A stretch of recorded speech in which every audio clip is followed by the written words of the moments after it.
저는 덤으로 사는 삶을 살고 있습니다.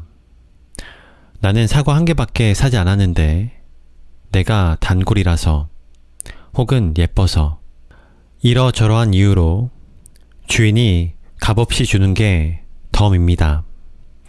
그리고 꼭 상한 게 아니더라도 한 귀퉁이가 조금 뭉그러진 사과일지라도 그저 주는 게 고마운 것, 그것이 바로 덤입니다. 그 덤의 삶을 허락받지 못했다면 2000년 여름 사고 나던 날부터 일주일 동안 의사들이 저를 이제 곧 죽을지도 모르는 가장 위험한 환자로 분류해 놓았을 때 그때 그렇게 갔을 겁니다. 23살의 어느 날 정말 찍소리도 한번 못하고 끝나버리는 게 제 몫이었다면 온전치는 않지만 껍데기는 조금 남들과 다르지만 지금 이렇게 살 수 있는 것, 이것이 바로 제가 받은 덤입니다. 덤의 인생은 조금 불편하긴 해도 걱정이나 근심, 어줍잖은 우울함 따위는 없습니다.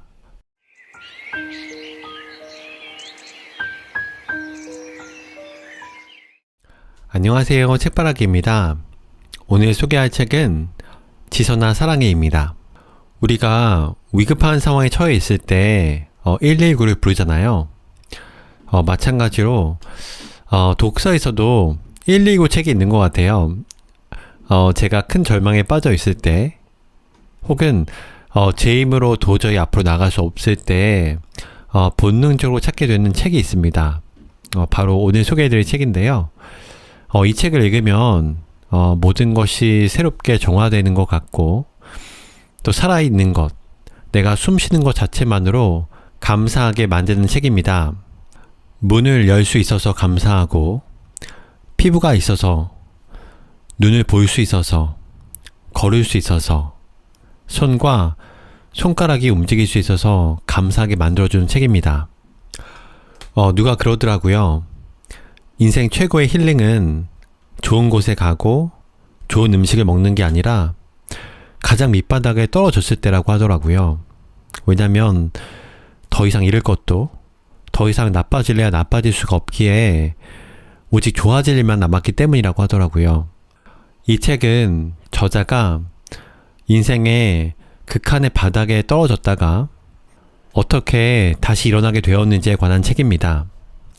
혹시나 비슷한 상황에 계신 분이 있다면 이 책을 통해서 큰 힘과 위로를 받았으면 좋겠습니다. 참고로 이 책을 녹음하면서 목소리가 계속 잠겨서 녹음이 매우 오래 걸렸습니다. 최대한 편집하고 편집했는데 그래도 중간에 목소리가 잠겨서 녹음한 게 있을 수가 있는데 양해 부탁드립니다. 그럼 책을 낭독하도록 하겠습니다. 영화 한 편. 영화의 주인공은 23살 먹은 여대생입니다. 잘 웃고 사람들과 어울리기를 좋아하는 그런 평범한 여대생입니다. 대학교 4학년인데 그제야 하고 싶은 공부를 찾아냈다며 대학원을 가겠다고 부산입니다. 평소엔 혼자서 아무것도 못하던 아이가 매일 저녁 학원에 다니고 심리학 수업을 더 듣기 위해 여름방학 내내 학교를 다니기로 결심합니다. 그런데 어느 날 여느 때와 다름없이 주일 예배를 드렸고 곧 시험인지라 오빠와 함께 학교 도서관으로 갔습니다. 그 일이 그녀의 인생을 송두리째 바꿔놓으리란 건 까맣게 모른 채 말입니다. 그날은 기분이 조금 이상했습니다. 학교에서 인터넷이 접속되지 않고 공부도 잘 안 되었습니다.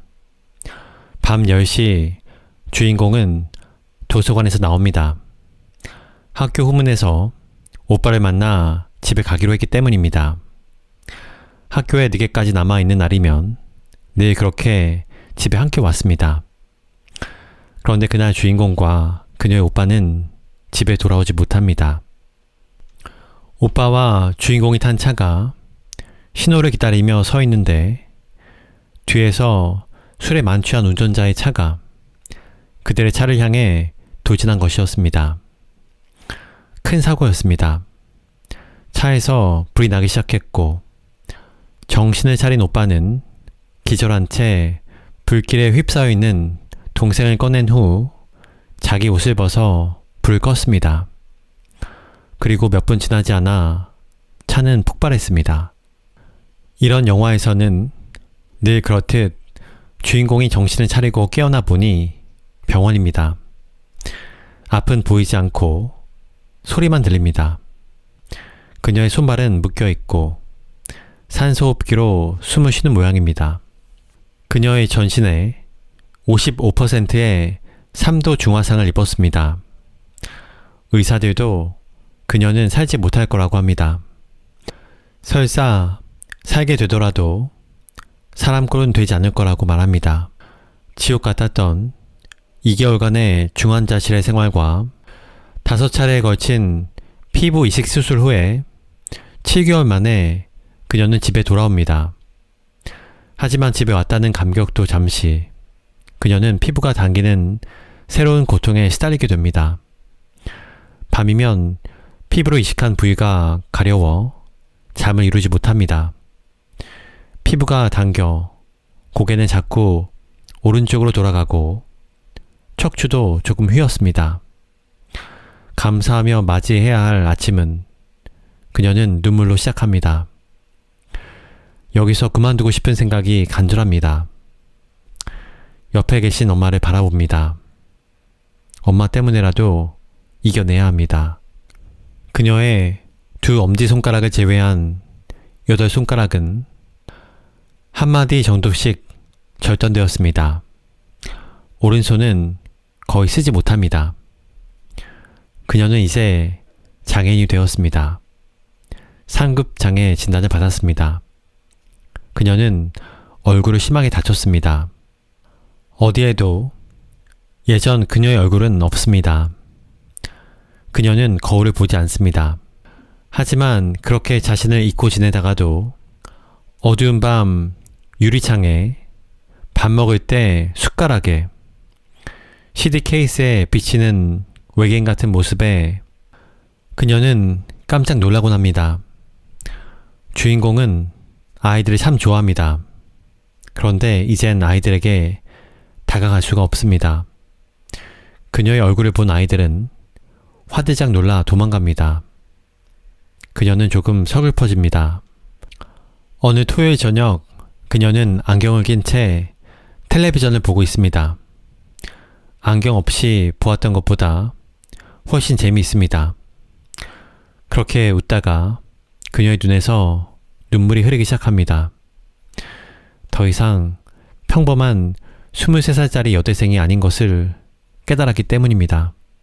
이제 그녀는 더 이상 평범하지도 않으며 이전과는 다른 꿈을 꾸어야 합니다.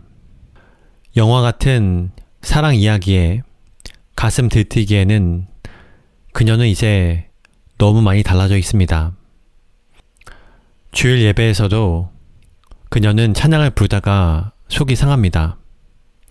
무대 위 성가대에는 설 생각도 못하고 혹시라도 남이 볼까봐 모자에 가면까지 쓰고 흐르는 침 때문에 입에는 수건을 문 채 웅크리고 앉아있는 현실이 혹시나 꿈은 아닐까, 내가 아주 긴 악몽을 꾸고 있는 건 아닐까 생각합니다. 그녀는 전에 내 인생이 만약 한 편의 영화라면 그 영화는 코미디 영화였으면 좋겠어라고 생각한 적이 있습니다. 그런데 코미디도 이런 블랙 코미디가 없습니다. 이 말도 안 되는 영화의 주인공이 된 것이 속상합니다. 주인공의 실수로 조기 종영 위기를 맞을 뻔했던 이 영화는 아직 끝나지 않았습니다. 주인공이 언제까지 고난을 받을지 아직은 모릅니다. 그러나 곧 희망의 메시지를 담은 영화로, 사람들의 사랑을 받는 영화로 멋진 해피엔딩을 이루실 것을 소망합니다. 죽음에서 삶으로. 사고 후 며칠간 저는 계속해서 의식이 있다가 없어지는 상태가 반복되었습니다. 타버린 몸이 부어오르기 시작하더니 붕대로 싼 얼굴에 구멍이라곤 눈, 코, 입밖에 없는데 그곳까지 부어올라 저는 정말 다른 사람이 쳐다보기 어려울 정도로 흉한 얼굴이 되었다고 합니다. 그리고 사고 당시 유독가스를 흡입하면서 한쪽 폐의 기능이 손상되는 바람에 인공호흡기를 통해 겨우 숨을 쉬고 있었습니다. 그러던 어느 날 면회 시간에 엄마의 목소리가 들렸습니다. 그때는 온몸이 부어올라 볼 수도 말을 할 수도 없는 상태였습니다. 게다가 움직이지 못하게 손발을 묶어 놓았기 때문에 엄마가 발을 묶은 끈을 풀어 주어서야 발로 글씨를 쓰며 엄마에게 말을 건넸습니다. 여기 어디야? 병원이야. 중환자실이야. 지선이가 다쳤어. 언제 만나? 엄마와의 첫 대화는 그랬습니다. 중환자실에서는 면회가 제한된다는 사실을 알고 있었기 때문에 그런 질문을 한 것 같습니다. 엄마는 하루에 3번 30분씩 만날 수 있었습니다. 면회를 기다리는 시간이 너무 길고 정작 엄마를 만날 수 있는 시간은 너무 짧았습니다. 중환자실에 있는 동안 외로움은 화상치료만큼이나 견디기 힘든 일이었습니다. 그리고 저에겐 생명만큼이나 중요한 문제가 한 가지 더 있었습니다. 저는 사고 당시 콘택트 렌즈를 끼고 있었습니다. 얼굴이 새까맣게 타버렸는데 눈 안에 렌즈라고 무사할까? 렌즈가 눈 안에서 녹아버린 건 아닐까? 정말 그렇다면 이제 살아도 앞을 볼 수 없게 되는 건 아닐까? 온 가족이 걱정했습니다. 온몸이 퉁퉁 부어 있었기 때문에 렌즈가 녹았는지조차 확인하지 못한 채 며칠이 흘렀습니다. 그리고 사고 난 지 나흘째 되던 날 붓기가 조금 가라앉자 하나도 녹지 않고 그대로 남아있는 렌즈를 꺼낼 수 있었습니다. 생명만큼이나 중요한 저의 눈을 지켜주셨음에 감사했습니다. 심한 화상의 경우 대개 일주일이 생사의 갈림길이라고 합니다. 나중에 알게 된 사실이지만 당시 병원에서는 저를 살 가망이 없는 환자로 분류해 간호 스테이션에서 가장 가까운 침대에 두었다고 합니다. 제가 2층 중환자실에 있던 40여일 동안 그 침대에 있던 환자 가운데 살아서 나온 사람은 저 하나였습니다.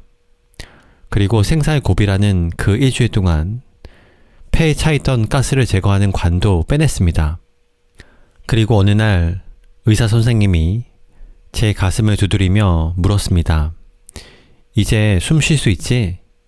제가 고개를 끄덕이자 의사 선생님은 목 깊숙이 박혀있던 산소 튜브를 뽑아냈습니다. 그때의 시원함이란 이루 말할 수 없습니다. 그러고 나서 엄마와 말도 할 수 있게 되었습니다. 물도 마실 수 있었는데 일주일 만에 처음으로 마신 물맛은 지금도 잊을 수가 없습니다.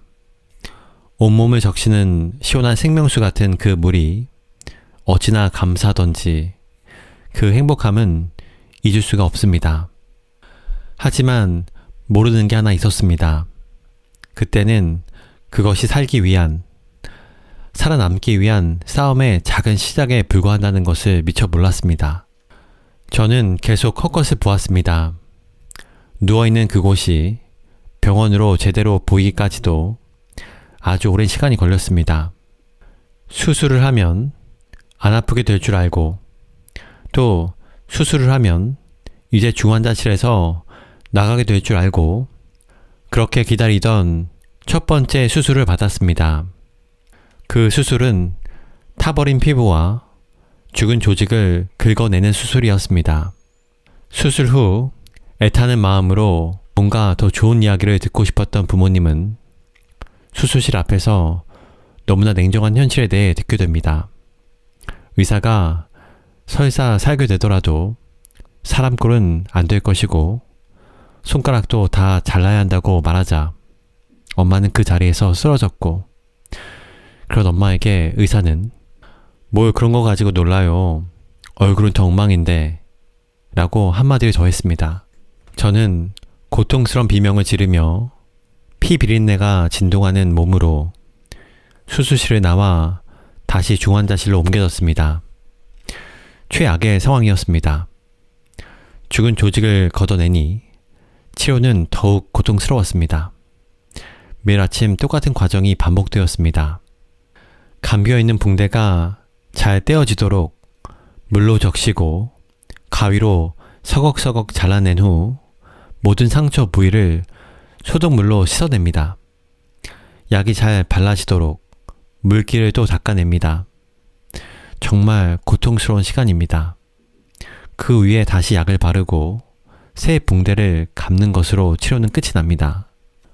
말로는 이렇게 몇 마디의 설명으로 끝나지만 피부에 55%가 없었던 그 당시 제가 느꼈던 고통은 그 뒤로 오랫동안 눈물 없이는 떠올릴 수 없는, 생각만으로 모든 세포가 벌벌 떨리는 그런 기억입니다. 그곳은 정말 생지옥이었습니다. 어이없게 다친 사람들이 어른, 아이 할 것 없이 비명을 지릅니다. 실제로 마약으로 분류되는 강한 진통제를 맞고도 그냥 차라리 거기서 딱 미쳐버렸으면, 차라리 정신을 잃어버렸으면 하는 생각이 드는 곳이었습니다. 저는 매일 아침 도사장에 끌려가는 소나 돼지의 마음이 이럴 거야 라고 생각했습니다. 치료를 마치고 다시 침대 위에 옮겨져 다시 진통제를 맞기 전까지 턱이 덜덜 떨릴 정도로 고통이 밀려올 때, 그럴 때마다 철저히 혼자가 되는 그 시간마다 저를 지켜준 것은 찬양이었습니다. 저는 매일 아침 죽어야 했지만 그 죽음과 같은 시간을 기다리며 극심한 공포 가운데 끊임없이 찬양을 들었습니다. 모두가 비명을 지르고 울부짖는 그곳에서 저는 단 한 번도 소리를 질러본 적이 없습니다. 치료를 해주던 치료사들이 지선이가 베스트라며 칭찬할 정도로 저는 이를 악물고 참았습니다. 피부도 없는 몸으로 발가 벗겨진 채 그곳에 누워 소리마저 지른다면 그런 저 자신의 모습을 정말 저조차 감당할 수 없을 것 같았기 때문입니다. 아팠던 이야기를 말하자면 책 한 권도 모자랄 것입니다. 시간이 얼마가 지나고 치료실에서 뒤통수를 꿰맸던 부분의 실을 뽑아내느라고 저를 일으켜 앉혔는데, 그때 제 눈으로 제 다리의 상처를 보게 되었습니다. 붉은 생살과 피, 그리고 생닭에서나 봤던 노란 지방덩어리에 하얀 뼈까지 너무 충격적이었습니다. 아무 생각이 나지 않았습니다. 그저 나는 살지 못하겠구나라는 생각뿐이었습니다. 다음날 밥을 먹여주시는 엄마에게 그 이야기를 했습니다. 엄마도 마음의 준비를 하셔야 할 것 같았습니다. 더 이상 무언가를 먹는다는 게 의미가 없는 것처럼 느껴졌습니다. 그런데 엄마는 그럴수록 더 먹어야 한다고, 다음부터는 절대로 상처를 보지 않기로 약속하자고 하셨습니다. 그리고는 저에게 밥을 한 숟갈 한 숟갈 떠먹일 때마다 기도를 하셨습니다. 이 밥이 지선이의 살이 되게 하시고 피가 되게 해주세요.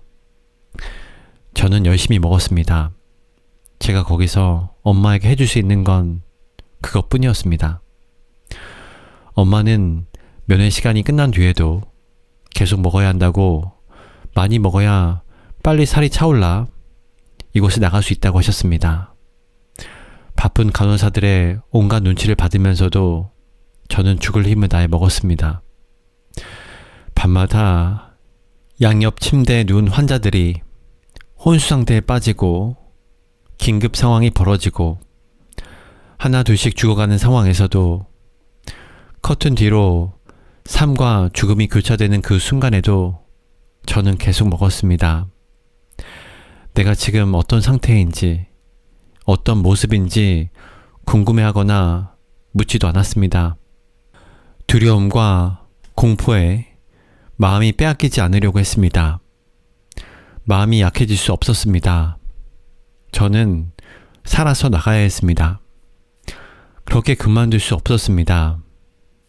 저를 만나지도 못하는 상황이었지만 중환자실 문 앞에 와서 기도해주고 가시는 많은 분들의 눈물과 안타까운 마음에 보답하는 길은 그것뿐이었습니다. 지금도 너무나 감사한 것은 제 앞에서 정말로 씩씩했던 엄마의 모습입니다. 나중에 들은 이야기지만 그 당시 중환자실 밖에 계실 때의 엄마는 거의 정신 나간 사람과 같았다고 합니다. 그러나 면회 시간 동안에는 제 앞에서 눈물 한 번 흘린 적이 없고 언제나 씩씩하게 희망을 이야기해 주셨습니다.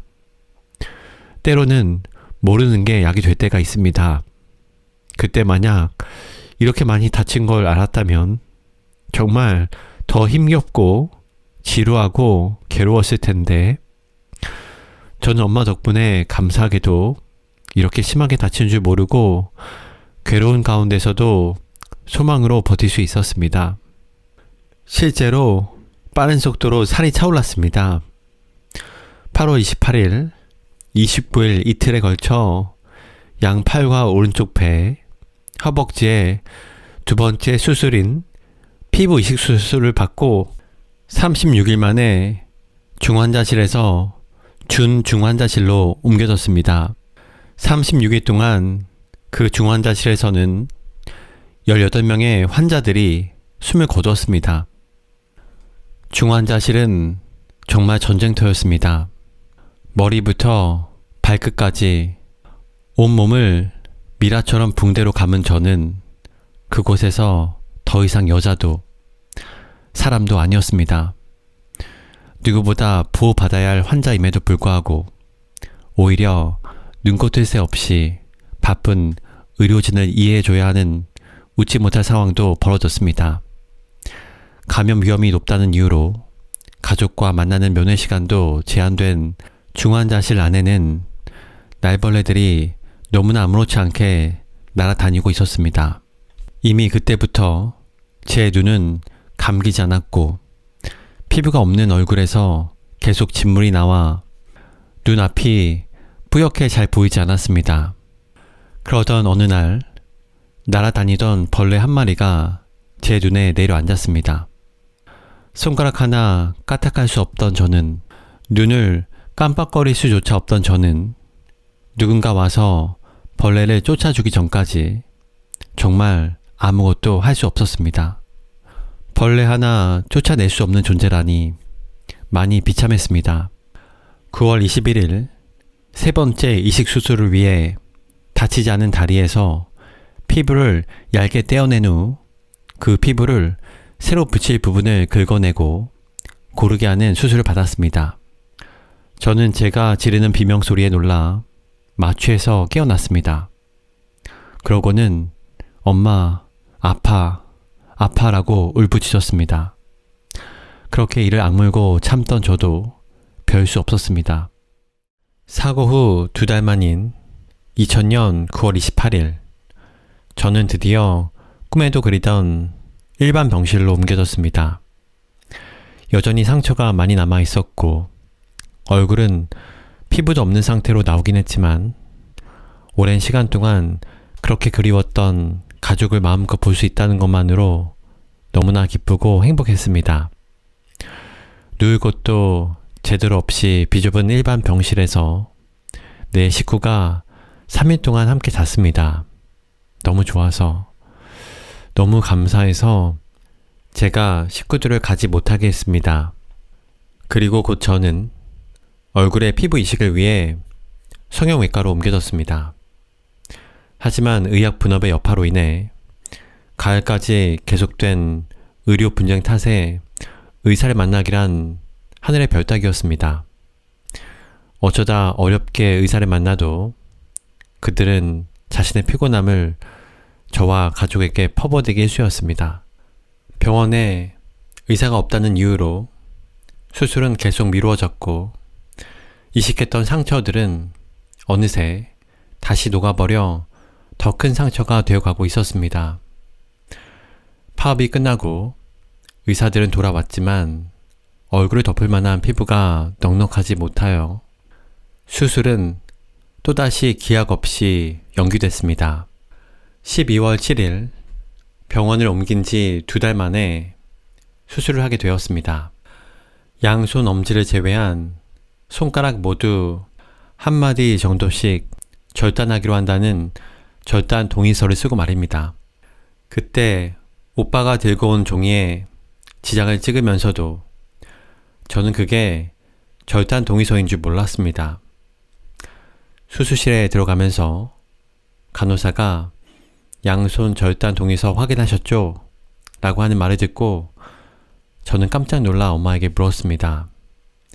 그때까지 오른손 손가락만 절단하는 줄 알았기 때문입니다.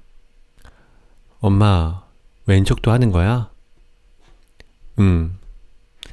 그런데 잠시 후 제 입에서 저에게조차 낯설게 들리는 말이 튀어나왔습니다. 엄마, 더 많이 잘하지 않아서 감사하지. 그리고 기도했습니다. 손가락은 짧아지더라도 손을 쓸 수만 있게 해달라고. 당시 팔에 이식한 피부가 자꾸 당겨와 저는 제 힘으로 손가락을 움직일 수 없었기 때문에 혼자서는 아무것도 할 수 없는 상태였습니다. 그래서 의수보다 못한 손이 되지 않게, 부끄러운 손이 되지 않게 짧지만 제 힘으로 움직일 수 있는 손이 되게 해달라고 기도했습니다. 병원 생활이 6달째로 접어들던 어느 날 저녁, 병원에서 산책을 나갔습니다. 엘리베이터 앞에 서 있는데 7살쯤 되었을까 휠체어를 탄 꼬마 둘이 저를 보고 웃기 시작했습니다. 못 들은 척하고 서 있었지만 아이들의 웃음은 멈추지 않았습니다. 한 아이가 저를 가리키며 말했습니다. 얼굴도 없고 손도 없고 목도 없고 발만 있네. 옆에 아이도 같이 따라 웃었습니다. 얼굴에는 거즈를 덮고 손에는 목장갑을 낀 제가 웃었나 봅니다. 마스크맨이다 하고 아이들에게 장난을 칠까 하다가 그만두었습니다. 그냥 아무 말도 못하고 서 있다가 엘리베이터를 탔습니다. 귀여운 아이들에게 다가가고 싶어도 아이들은 저를 보면 무서워서 도망갑니다. 그럴 때마다 조금 마음이 아팠는데 막상 그렇게 놀림감이 되고 나니 그 기분도 썩 좋지만은 않습니다. 그러나 그보다 더 싫은 건 의사들이 저를 아이 취급하며 마치 제가 엄살을 부리는 것처럼 대하는 것이었습니다. 병원에 오래 있다 보니 의사 선생님들과 스스럼 없이 친하게 지냈습니다. 편하게 대해주는 건 좋은데 사실 어쩔 때는 조금 화가 났습니다. 여기 이렇게 아이처럼 아무것도 못하고 누워있지만 저는 24살이나 먹은 아가씨라고 말해주고 싶을 때가 있었습니다. 그리고 아픈 건 장난이 아닙니다. 환자의 아픔을 이해하지 못하는 의사는 그저 기술자에 지나지 않는데 의사 선생님들은 가끔씩 그걸 잊으시나 봅니다. 저러고도 살 수 있을까? 언젠가 한 인터넷 사이트에서 어느 분이 저를 보며 이런 생각을 했다고 쓰신 글을 보았습니다. 그리고 자기 같았으면 벌써 자살했을 것 같다는 말을 종종 보게 됩니다. 솔직히 조금은 기분 언짢아지는 말입니다. 아마 이런 모습을 하고도 살아가는 제가 대단하다고 여겨서 하신 말이겠지. 그저 표현이 서투르신 거겠지 생각하다가도 좋지 않은 기분이 남는 것이 사실입니다. 사고 한 달 전에 텔레비전에서 화상 환자의 현실에 대해 다룬 프로그램을 본 적이 있습니다. 방송을 보면서 제가 울면서 그랬답니다. 저러고 어떻게 살아. 저건 사는 게 아니다. 그 방송을 보며 저도 여러분과 같은 생각과 말을 했습니다. 그땐 그 상황이 제 상황이 아니었으니까요. 그 방송에 나왔던 아이는 인천에서 큰 화재로 화상을 심하게 입었습니다. 저에게도 한 달 후 비슷한 사고가 일어났고 그 아이가 입원해 있던 바로 그 병원에서 치료를 받았습니다. 늘 엄마가 하시던 말씀이 너는 그 아이보다 훨씬 괜찮아였습니다. 참 이기적인 말이지만 때로는 그게 위로가 되기도 했습니다. 그리고 피부 이식 수술 후 통원 치료를 받을 때 물리치료실에서 저는 그 아이와 처음으로 마주치게 되었습니다. 충격적이었습니다. 울음이 터져 나오려는 것을 꾹 참았습니다. 저와는 비교도 안 될 만큼 좋은 모습이었거든요. 그 아이는 얼굴도, 목도, 손도 저보다 훨씬 좋은 상황이었거든요. 멀쩡한 모습으로 그 아이를 봤을 때 저러고 사느니 죽는 것이 낫다고 생각해버렸던 제가 그 아이보다 더 험악한 모습으로 훨씬 더 심각한 상황에 있음을 알게 되었습니다. 사람들이 저를 보고 그런 생각하는 것 충분히 이해합니다. 어쩌면 당연하다는 생각도 듭니다. 저 역시 내 인생은 고통으로 가득 찬 바다와 같았고 너무 오래 살지 않기를 바랐던 적이 있었습니다. 그러나 다시 얻은 삶은 그렇게 쉽게 버릴 수 있는 것이 아니었습니다. 사는 것은, 살아남는 것은 죽는 것보다 1000배, 10,000배는 더 힘들었습니다. 말로는 다 표현하지 못할 중환자실에서의 2달간의 시간, 차라리 미쳐버렸으면 좋겠다고 바랐던 화상치료, 너무 아파 나도 모르게 지르는 내 비명을 들으며 마취해서 깨어났던 수차례 수술들, 진통제로도 진정되지 않은 고통으로 몸을 덜덜 떨 때도 이가 부딪히는 소리를 가족이 들을까봐 이를 악물었던 시간들을 지나왔기에 허락된 오늘이었습니다. 너무나 비싼 값을 치른 삶이었습니다.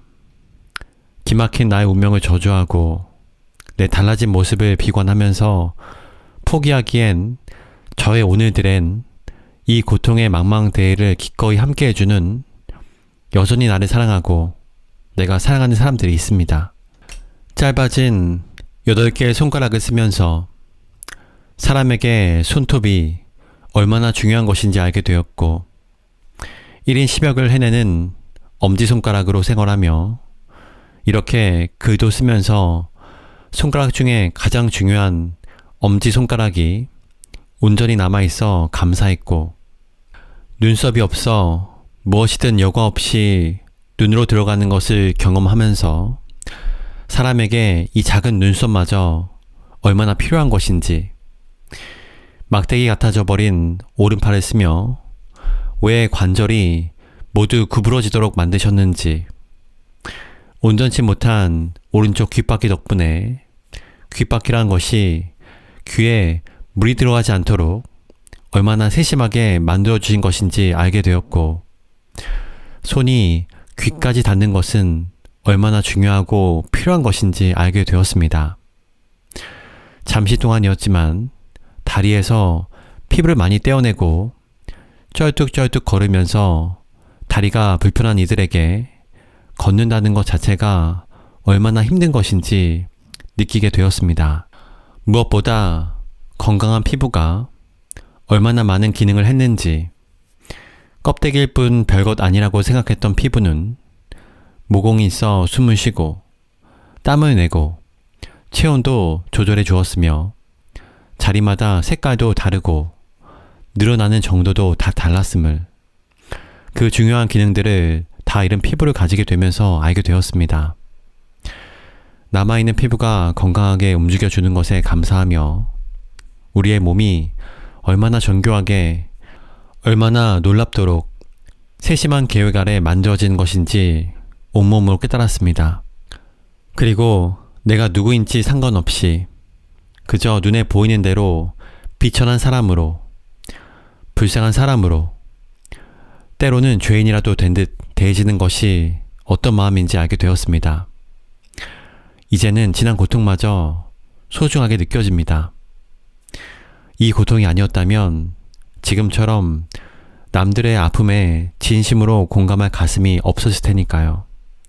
뇌졸중으로 쓰러져 10여 년 동안 식물과 같은 상태로 누워 계신 어머니를 어머니는 소풍 중이라며 극진히 간호하는 분을 알고 있습니다. 고난한 삶이지만 어머니와 함께 있을 수 있음에 어머니께 무언가 드릴 수 있음에 감사하다고 그분은 고백합니다. 저는 이제 그 마음이 어떤 것인지 조금 알 수 있습니다.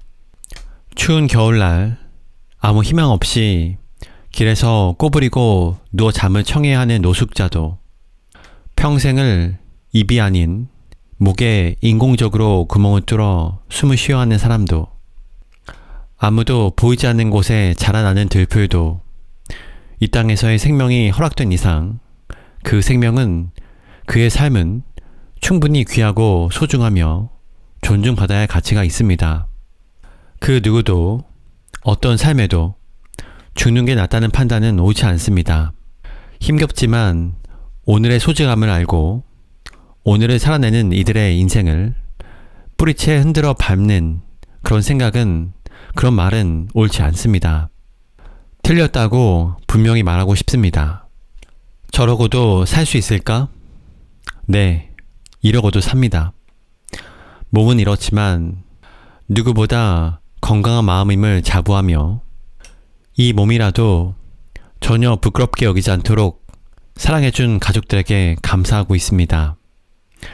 네, 저는 이러고도 삽니다. 이러고도 날마다 새로운 꿈을 꾸며 누구보다 행복하게 살고 있습니다.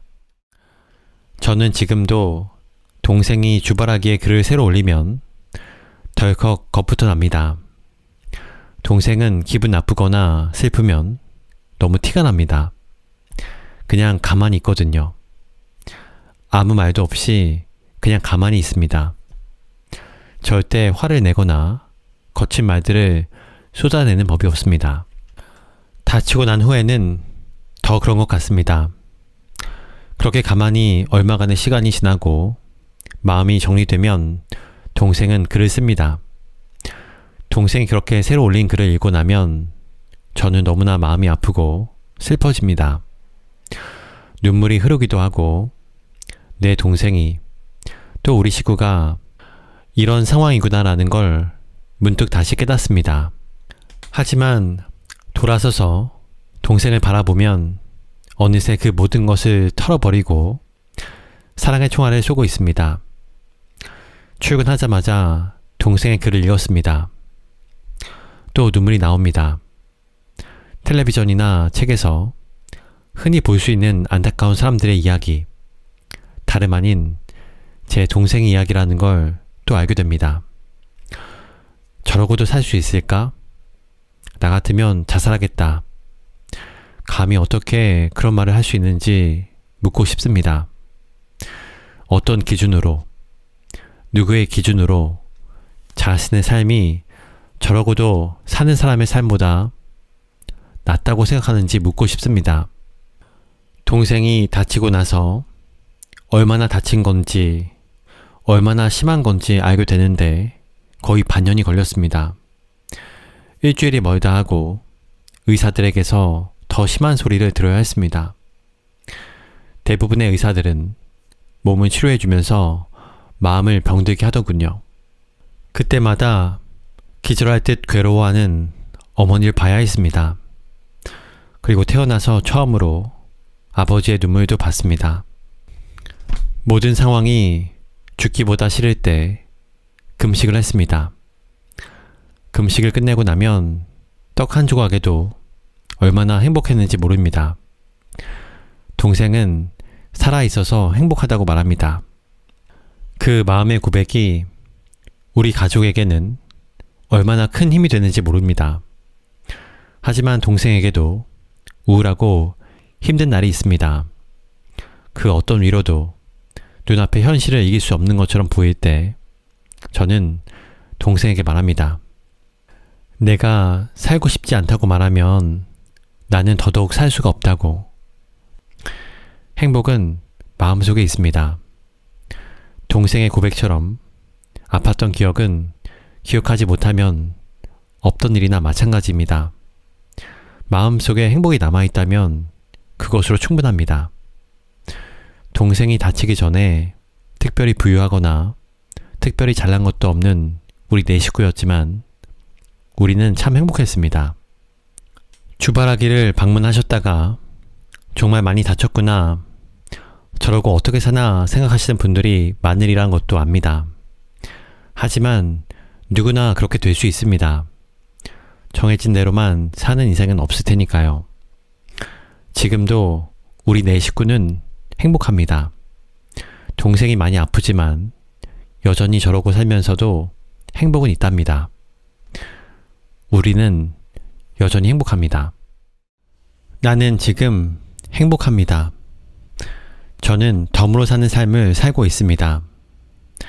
나는 사과 한 개밖에 사지 않았는데 내가 단골이라서 혹은 예뻐서 이러저러한 이유로 주인이 값없이 주는 게 덤입니다. 그리고 꼭 성한 게 아니더라도 한 귀퉁이가 조금 뭉그러진 사과일지라도 그저 주는 게 고마운 것, 그것이 바로 덤입니다. 그 덤의 삶을 허락받지 못했다면 2000년 여름 사고 나던 날부터 일주일 동안 의사들이 저를 이제 곧 죽을지도 모르는 가장 위험한 환자로 분류해 놓았을 때 그때 그렇게 갔을 겁니다. 23살의 어느 날 정말 찍소리도 한번 못하고 끝나버리는 게 제 몫이었다면 온전치는 않지만 껍데기는 조금 남들과 다르지만 지금 이렇게 살 수 있는 것, 이것이 바로 제가 받은 덤입니다. 덤의 인생은 조금 불편하긴 해도 걱정이나 근심, 어줍잖은 우울함 따위는 없습니다. 언젠가 병원 24시라는 텔레비전 프로그램에서 화상을 입은 10살짜리 꼬마의 이야기가 방송된 적이 있었습니다. 그 아이도 그 무시무시한 화상 때문에 제가 치료를 받았던 그 치료실에서 처절한 시간을 보내고 있었습니다. 화상으로 다 타버려 없어진 피부 대신 붕대를 감고 있었습니다. 피부도 무엇도 아무것도 없는 그 몸에 소독약을 바릅니다. 거기서 차라리 정신을 잃었으면 싶을 정도로 그 고통은 정말 말로 다 할 수 없는 것입니다. 10살짜리 아이가 비명을 질렀습니다. 도저히 눈을 뜨고 볼 수가 없었습니다. 사고 후 7개월 동안 받아야 했던 그 치료의 순간들이 빠르게 스쳐 지나갑니다. 그 고통이 뼛속까지 파고들었습니다. 그리고 더 이상 볼 수가 없었습니다. 방송이 끝나자 엄마가 저를 안고 엉엉 우셨습니다. 그동안 한 번도 제 앞에서 울지 않았던 엄마가 소리내어 막 우셨습니다. 지난 세월 딸이 받았던 그 고통 때문에 엄마는 가슴이 아파서 그렇게 울었습니다. 그러나 엄마도 저도 이내 눈물을 닦았습니다. 살아있기 때문입니다. 많은 고통을 대가로 치르긴 했지만 그리고 앞으로도 몇 년 동안은 계속해서 수술대 위에 올라가야겠지만 그러나 살아있기 때문에 소망이 있고 희망이 있습니다. 그 누구도 살 수 없다고 했습니다. 그럼에도 불구하고 저는 지금 이렇게 너무나 잘 살고 있습니다. 기적처럼 눈을 지켜주셨고 캄캄한 절망 가운데 있을 때 제 얼굴에 새 피부를 덮어주시기도 했습니다. 의사들조차 이 깊은 상처 위에 피부가 나올 리 없다며 믿을 수 없어 했습니다. 하지만 분명히 피부는 돋아났고 그 증거는 제 깨끗한 이마에 남아 있습니다. 왼손보다 오른손이 더 짧고 잘 움직여지지 않는데 왜 오른손을 더 지켜주시지 않았냐고 울며 불며 원망하는 게 아니라 왼손이라도 오른손처럼 심하지 않아 잘 쓸 수 있으니 감사하는 마음을 주셨습니다. 손가락을 절단하러 들어가는 그 수술실 앞에서는 더 많이 자르지 않아서 감사하는 마음을 주셨습니다. 술을 마시고 운전해 우리 차를 들이박은 그분께 조금도 미운 마음이나 분노가 생기지 않도록 제 마음을 지켜주셨습니다. 달라진 삶과 얼굴을 제 것으로 받아들일 수 있는 마음을 주셨습니다. 정말 힘든 가운데서도 어제는 숟가락을 혼자 잡을 수 있어서 오늘은 문고리를 잡고 열 수 있어서 감사하며 기뻐할 수 있는 마음. 그래서 매일매일이 너무 행복한 마음이 제게 일어난 가장 큰 기적입니다.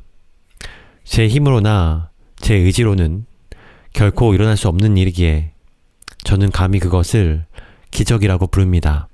오래전부터 품어온 꿈이 있습니다. 심리학을 공부하고 싶습니다. 그래서 갑작스럽게 많은 것을 잃게 된 장애인들의 상실감과 우울감, 지워지지 않는 마음의 고통을 치료하는 상담센터를 만드는 게 제 꿈입니다.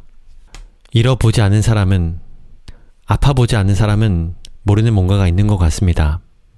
저 역시 제가 모르는 뭔가가 있다는 걸 제가 직접 잃어보고 아파본 후에 알게 되었습니다.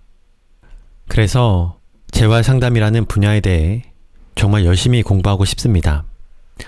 어쩌면 몸보다 더 무너져 버렸을지 모르는 그 마음을 세상을 향해 다시 펼쳐 보일 수 있도록 돕는 사람, 그리하여 덤의 삶을 온전히 살아내도록 돕는 사람, 그 무너진 마음 곁에 함께 앉을 수 있는 사람이 되고 싶습니다.